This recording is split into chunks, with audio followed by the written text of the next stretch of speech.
I'm going to talk a little bit about where technology is going. And often technology comes to us, we're surprised by what it brings, but there's actually a large aspect of technology that's much more predictable. And that's because technological systems of all sorts have leanings, they have urgencies, they have tendencies. And those tendencies are derived from the very nature of the physics, chemistry of wires and switches and electrons. And they will make reoccurring patterns again and again. And so those patterns produce these tendencies, these leanings. You can almost think of it as sort of like gravity. Imagine raindrops falling into a valley. The actual path of a raindrop as it goes down the valley is unpredictable. We cannot see where it's going, but the general direction is very inevitable. It's downward. And so these baked-in tendencies and urgencies in technological systems give us a sense of where things are going at the large form. So in a large sense, I would say that telephones were inevitable, but the iPhone was not. The internet was inevitable, but Twitter was not. And so we have many ongoing tendencies right now, and I think one of the chief among them is this tendency to make things smarter and smarter. I call it cognification, also known as artificial intelligence, or AI. And I think that's going to be one of the most influential developments and trends and directions and drives in our society in the next 20 years. And so, of course, it's already here. We already have AI, and often it works in the background, the back offices of hospitals, where it's used to diagnose X-rays better than a human doctor. It's in legal offices where it's used to go through legal evidence better than a human paralawyer. It's used to fly the plane that you came here with. Human pilots only flew it 7 to 8 minutes. The rest of the time, AI was driving. And of course, in Netflix and Amazon, it's in the background making those recommendations. That's what we have today. And we have an example, of course, in a more front-facing aspect of it with the win of the AlphaGo, who beat the world's greatest Go champion. But it's more than that. If you play a video game, you're playing against an AI, but recently Google taught that AI, their AI, to actually learn how to play video games. Again, teaching video games was already done, but learning how to play a video game is another step. That's artificial smartness. And what we're doing is we're taking this artificial smartness and we're making it smarter and smarter. And there are three aspects to this general trend that I think are underappreciated. And I think we would understand AI a lot better if we understood these three things. And I think these things are also would help us embrace AI, because it's only by embracing it that we actually can steer it. We can actually steer the specifics by embracing the larger trend. So let me talk about those three different aspects. The first one is our own intelligence has a very poor understanding of what intelligence is. We tend to think of intelligence as that it's a single dimension, that it's kind of like a note that gets louder and louder. It starts like with IQ measurement. It starts with maybe a simple low IQ in a rat or a mouse, and maybe there's more in a chimpanzee, and then maybe there's more in a stupid person, and then maybe an average person like myself, and then maybe a genius. And that this single IQ intelligence is getting greater and greater. That's completely wrong. That's not what intelligence is, not what human intelligence is anyway. It's much more like a symphony of different notes, and each of these notes is played on a different instrument of cognition. So there are many types of intelligences in our own minds. We have deductive reasoning, we have emotional intelligence, we have spatial intelligence, we have maybe 100 different types that are all grouped together. And they vary in different strengths with different people. And of course, if we go to animals, they also have another basket, another symphony of different kinds of intelligences. And sometimes those same instruments are the same that we have. They can think in the same way, but they may have a different arrangement, and maybe they are higher in some cases than humans, like long-term memory in a squirrel is actually phenomenal, so you can remember where it buried its nuts. But in other cases, they may be lower. And when we go to machines to make them, we're going to engineer them in the same way, where we'll make some of those types of smartness much greater than ours. And many of them won't be anywhere near ours because they're not needed. So we're going to take these things, these artificial clusters, and we'll be adding more varieties of artificial cognition to our AIs. We're going to take them and we're going to make them very, very specific. So your calculator is smarter than you are in arithmetic already. Your GPS is smarter than you are in spatial navigation. Google, Bing, are smarter than you are in long-term memory. And we're going to take, again, these kinds of different types of thinking, and we'll put them into like a car. And the reason why we want to put them in a car so the car drives is because it's not driving like a human. It's not thinking like us. That's the whole feature of it. It's not being distracted. It's not worrying about whether it left the stove on or whether it should have majored in finance. It's just driving. Just driving, okay? And we actually might even come to advertise these as consciousness-free. They're not without consciousness. They're not concerned about those things. They're not distracted. And so, in general, what we're trying to do is trying to make as many different types of thinking as we can.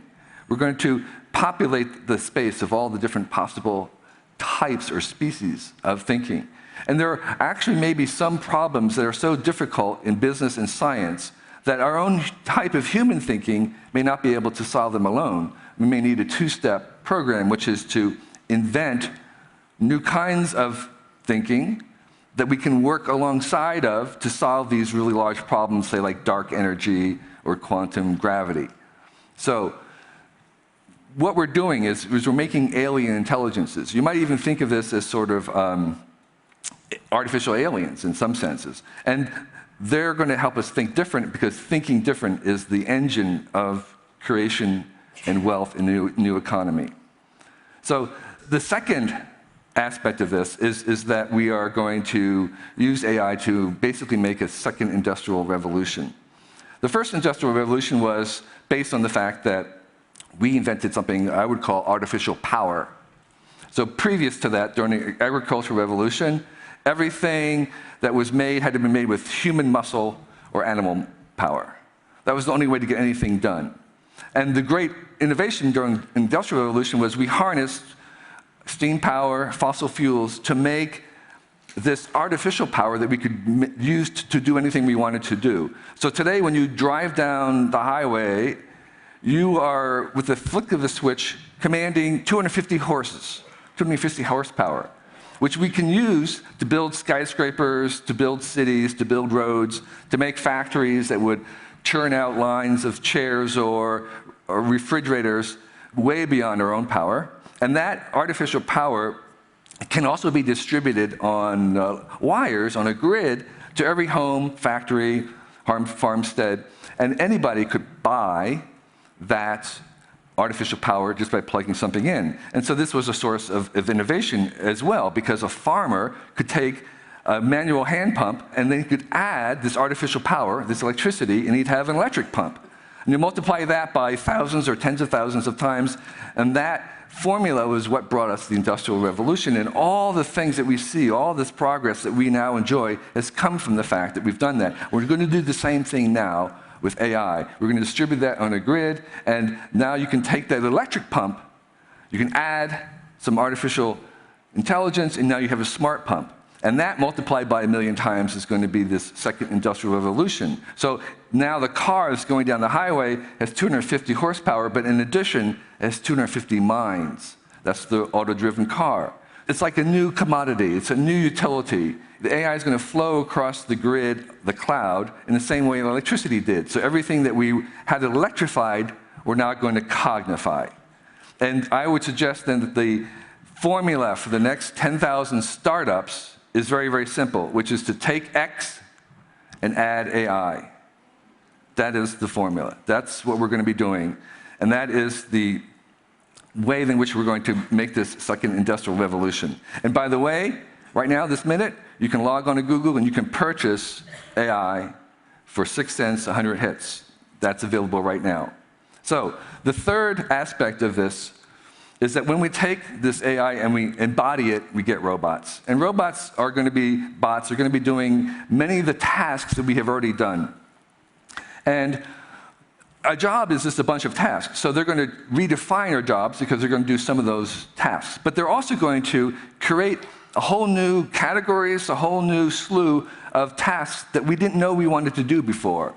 So they're going to actually engender new kinds of jobs, new kinds of tasks that we wanted done, just as automation made up a whole bunch of new things that we didn't know we needed before. Now we can't live without them.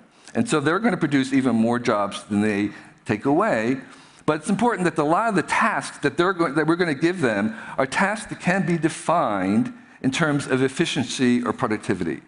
If you can specify a task, either manual or conceptual, that it can be specified in terms of efficiency or productivity, that goes to the bots. So productivity is for robots.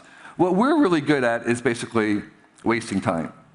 We're really good at the things that are inefficient. Science is inherently inefficient. It runs on the fact that you have one failure after another. It runs on the fact that you make tests and experiments that don't work, otherwise you're not learning. It runs on the fact that there is not a lot of efficiency in it. Innovation, by definition, is inefficient because you make prototypes, because you try stuff that fails, that doesn't work. Exploration is inherently inefficiency. Art is not efficient. Human relationships are not efficient. These are all the kinds of things that we're going to gravitate to because they are not efficient. Efficiency is for robots, okay? And we're also going to learn that we're going to work with these AIs because they think differently than us. So when Deep Blue beat the world's best chess champion, people thought it was the end of chess. But actually, it turns out that today, the best chess champion in the world is not an AI, and it's not a human. It's the team of a human and an AI. The best medical diagnostician is not a doctor, it's not an AI, it's the team. So we're going to be working with these AIs, and I think you'll be paid in the future by how well you work with these bots, okay? So that's the third thing, is that they're different, their utility, and that they are going to be something that we work with rather than against. We're working with these rather than against them. So, the future, where does that take us? I think that 25 years from now, they'll look back right now, and they'll look at our understanding of AI and said, you didn't have AI. In fact, you didn't even have the internet yet, compared to what we're going to have in 25 years from now. And so there are no AI experts right now. There's a lot of money going to it. There's billions of dollars being spent on it. It's a huge business, but there are no experts compared to what we'll know in 20 years from now. Okay? And so we are just at the beginning of the beginning. We're in the first hour of all this. We're in the first hour of the internet. We're in the first hour of what's coming. And the most popular AI product in 20 years from now that everybody uses has not been invented yet. That means that you're not late. Thank you.